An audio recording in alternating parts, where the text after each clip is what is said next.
Fala, minha rapaziada, sejam bem-vindos a mais um vídeo aqui no canal. Eu sou o Sérgio Português e tô aqui nessa sexta-feira, véspera de jogo do Vasco, pela manhã, trazendo aqui uma reação do vídeo corte lá do canal do Pedrosa, onde o Pedrosa trouxe uma análise do último jogo do Vasco contra o time do Barracas da Argentina, analisando aqui alguns jogadores que estão pedindo aí passagem no time do Vasco e outros que já estão aí ultrapassando as medidas do torcedor vascaíno. E para você que gosta de ficar sempre informado em tudo que é relacionado ao Clube de Regatas Vasco da Gama, me dá uma moral, se inscreva aqui no canal, aperte o sininho de notificações para receber nossos vídeos futuros, deixe o seu like e o seu hype para poder divulgar cada vez mais o nosso conteúdo, e o seu comentário aqui é muito importante para a gente saber o que você está pensando a respeito do dia a dia do nosso Vascão. Dito isso, então vamos à reação do corte lá do canal do Pedrosa, onde o Pedrosa analisa o jogo contra o Barracas da Argentina pela Sul-Americana.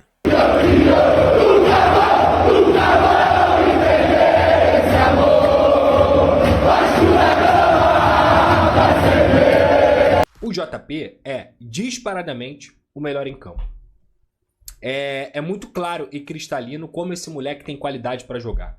E hoje, para muita gente que reclamava sobre intensidade, o JP não corre, o JP não tem dinâmica. Desculpa, gente, isso já passou há muito tempo.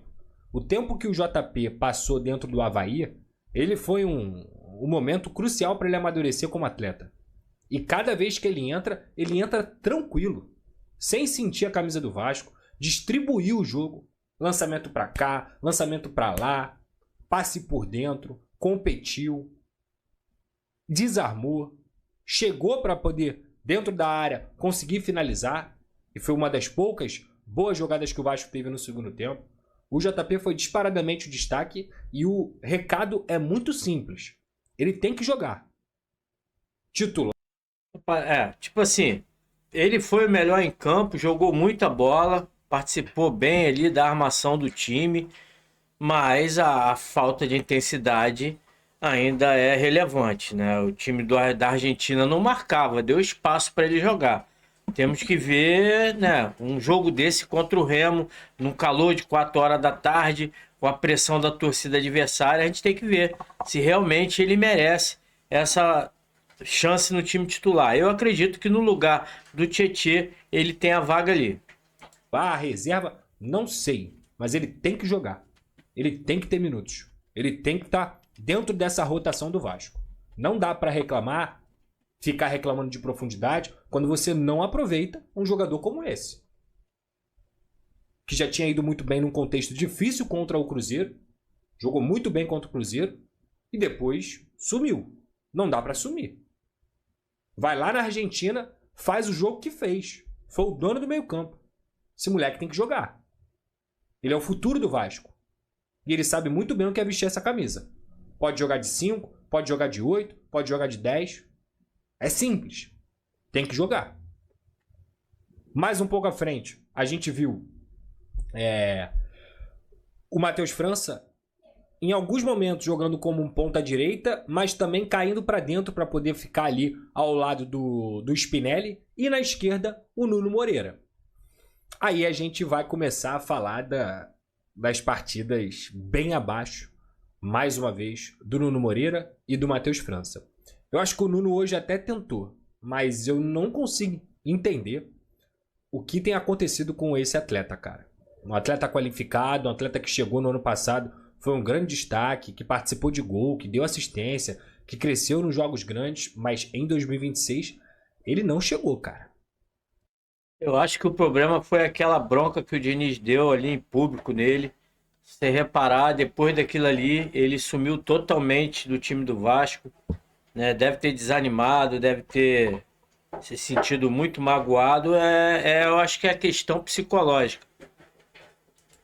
Ele não chegou. E vou além.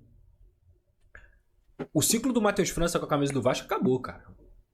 Acabou. Diretoria, eu entendo completamente. Ele começou algum dia?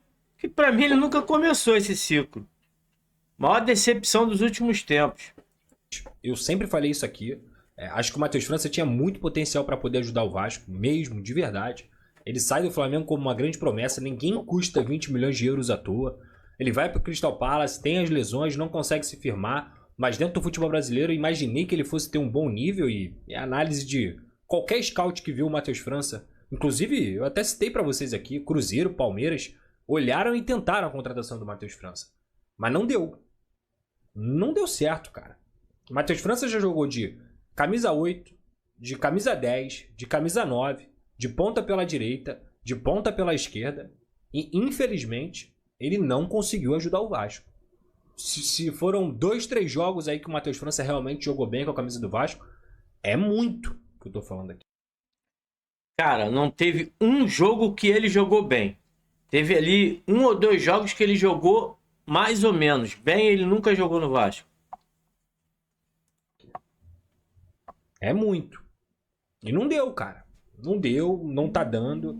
Não dá pra ficar preterindo, por exemplo, o Adson. Não dá pra preterir o Marino Rinestrosa. Não dá pra preterir os garotos da base, o Zucarelho, o Andrei, pra ficar apostando num jogador que, desculpa, mais uma vez se Não vai provou entregar nada. insuficiente pro que o Vasco pede. Não é nada contra o Matheus França. Nada contra o Matheus França. Mas não tá dando. Não funciona. E assim é o futebol, cara. Não deu certo, segue a vida. Vale lembrar que não é por falta de oportunidade, que o Diniz deu oportunidade, o Renato tá dando oportunidade, é que ele não aproveita mesmo. Isso também deve ser outro caso psicológico, porque é inadmissível um jogador profissional chegou na Europa jogar desse jeito que ele joga. Entendeu? Não deu certo, segue a vida. Primeiro tempo, o Barracas mostrou como é deficiente tecnicamente, um time que se fechou no bloco médio, bloco baixo. O Vasco criou algumas chances, uma com o Pumita cruzando na cabeça do Matheus França e ele não conseguindo cabecear. Depois teve uma boa tabela do Nuno com o Avelar, que o Avelar saiu cara a cara com o goleiro do Barracas Central e foi uma boa defesa dele. Teve mais bola aérea com o Spinelli de cabeça. Aí sim, no cruzamento do Matheus França, o Spinelli cabeceou e o goleiro pegou de novo. Primeiro tempo do Vasco, nada brilhante, zero brilhante, com pouquíssima inspiração, mas levemente superior ao Barracas Central, que não foi pra jogar, porque não me parece que tem qualidade. Barracas Central, aqui dentro de São Januário, meu amigo, é obrigação ganhar do Barracas Central. Obrigação. Porque é um time de um nível, assim, de Série B aqui no futebol brasileiro. Com todo o respeito. Aí você olha pro intervalo, cara, o jogo, até porque o campo tava mais rápido, tava pesado, mas tava mais rápido, porque era aquela chuva fina, o jogo já pedia profundidade. O jogo já pedia velocidade. Demoraram muito a colocar o Marino Rinestrosa e colocar o Adson dentro da partida. Muito. O Vasco perdeu 20 minutos com o Nuno e também com o Matheus França. Eu, por exemplo, se ele não sentiu nada, eu não tiraria o Avelar. Eu teria colocado o Marino na vaga do Nuno, o Adson na vaga do Matheus França e deixaria a dobradinha com o Avelar por aquele lado esquerdo. Mas eu também não sei o que se passou ali pela cabeça do Bruno Lazzaroni. Dito isso, assim que o Marino entrou, e agora a gente vai...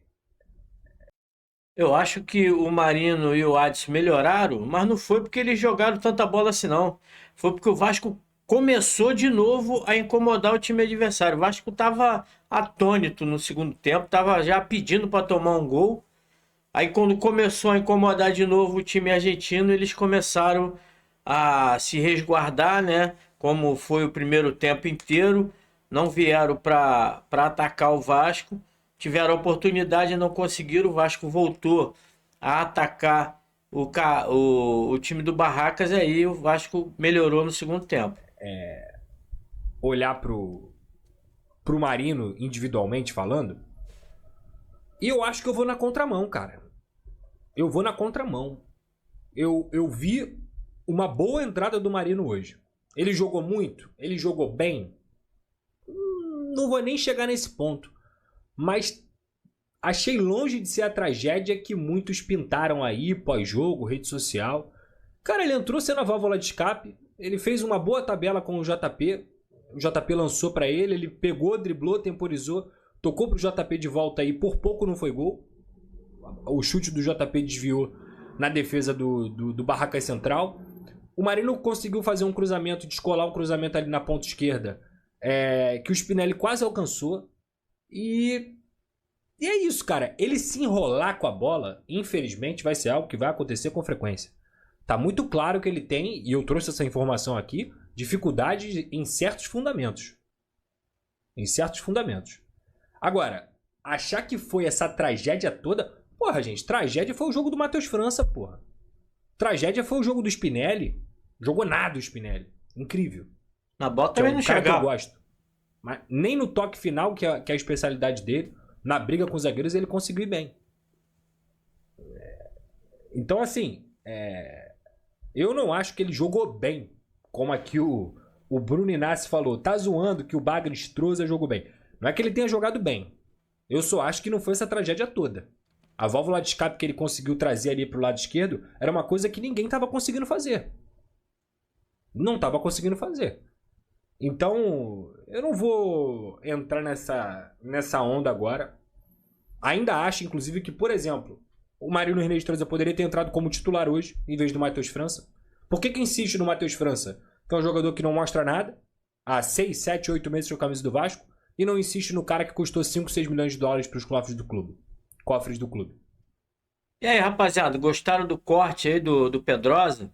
Ainda tá falando a respeito do jogo contra o Barracas Central da Argentina, mas concordei aí com a maioria da opinião do Pedrosa, um cara sempre sensato, trazendo aí boas análises do que ele vê na partida. Concordei aí na questão do Marino, não achei também que ele foi esse desastre todo aí, como o pessoal tá tentando colocar. Eu acho que ele ainda tá se adaptando ao futebol, né, brasileiro. A gente sabe que o futebol colombiano, como o próprio Renato falou, é um futebol muito abaixo do brasileiro. Individualmente, eles têm muita habilidade, muita velocidade, mas taticamente eles comprometem, e além de tudo tem a questão do ritmo de jogo. Se você não tá com aquele ritmo pleno, com a confiança em dia, certamente você vai tropeçar na bola, você não vai ter confiança de partir para cima do adversário. Então, eu acredito que dando mais oportunidade ao Inestrosa, ele vai com certeza ajudar o Vasco ainda nessa temporada de 2026. Deixa aqui o seu comentário a respeito do que você achou desse corte lá do canal do Pedrosa. Concordaram com a opinião dele? Discordam? Deixa aqui o comentário, que é importante. E curta, compartilhe esse vídeo e não deixe de se inscrever aqui no nosso canal. Como eu sempre digo, o Vasco não se explica, o Vasco se sente. Um grande abraço a todos, saudações vascaína. Fui!